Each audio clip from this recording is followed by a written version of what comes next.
అప్పుడు రాజ్ తరుణ్ కూడా ఇదే టైప్లో బాధపడ్డాడు అనే విషయం నాకు కొన్ని call records, Raj Tarun call records 2 రోజు 3 రోజు బయటకు వచ్చాయి ఆ ఇష్యూ. అప్పుడు తీసుకొని రాజ్ తరుణ్ని అప్రోచ్ అవ్వడానికి ట్రై చేశాను. బాబు నువ్వు ఇదే పరిస్థితిలోనూ నేను యాజ్ ఇట్ ఈజ్ ఇదే మాటలు, ఆ బూతులు లేకపోతే ఇవన్నీ కూడా యాజ్ ఇట్ ఈజ్ ఇదే నేచర్ అక్కడ కనబడుతుంది నాకు, we can do something about it అని మెసేజ్ పెట్టా. అంటే అంతకు ముందు మీకు రాస్తారు పరిచయమే, జస్ట్ రేడియో జాకీ కదా, నాకు అప్పుడప్పుడు ఏదో ఈవెంట్స్కి వస్తుంది. ఓకే, అలా పరిచయం.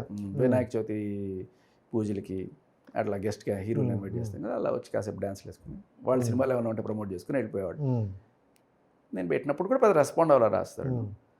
సరే నేనే అవుట్ ఆఫ్ క్యూరియాసిటీ నాకు ఒక నెట్వర్క్ ఏర్పడింది దీంట్లో. కొంతమంది అంటే ఎఫ్ఐఆర్లు తీపించడము లేకపోతే కంప్లైంట్స్ చూడడం ఇవన్నీ కూడా మెల్లగా నేర్చుకుంటుండే. సరే out of interest Raj Tarun case గురించి నేను స్టడీ చేయడం మొదలెట్టినప్పుడు ఏదో ఒక టీవీ ఛానల్లో ఏదో చూడండి అని చెప్పి ఏదో ఇట్లా ఫోన్లో ఏదో దూరం నుంచి ఒకటి చూపించాడు. ఏదో గుంటూరులో ఈ అమ్మాయి వేరే వాడి మీద కేసు పెట్టింది, మస్తాన్ సాయి అనే వాడి మీద కేసు పెట్టింది, అది ఇది అని చెప్తే సరే ఆవిడ పేరు కూడా నాకు సరిగ్గా తెలియదు, మానేపల్లియో మన్నేపల్లియో ఏదో అని చెప్పి రకరకాల డిఫరెంట్ స్పెల్లింగ్లు కొట్టాము. ఆ తర్వాత వెతికితే ఇంకా అలా గుంటూరు సర్కిల్లో తెలిసిన వాళ్ళని అందరూ అప్రోచ్ అయ్యి ఏ స్టేషన్లో అయినా ఉందా చూడండి ఎఫ్ఐఆర్ అంటే ఒక స్టేషన్లో దొరికింది.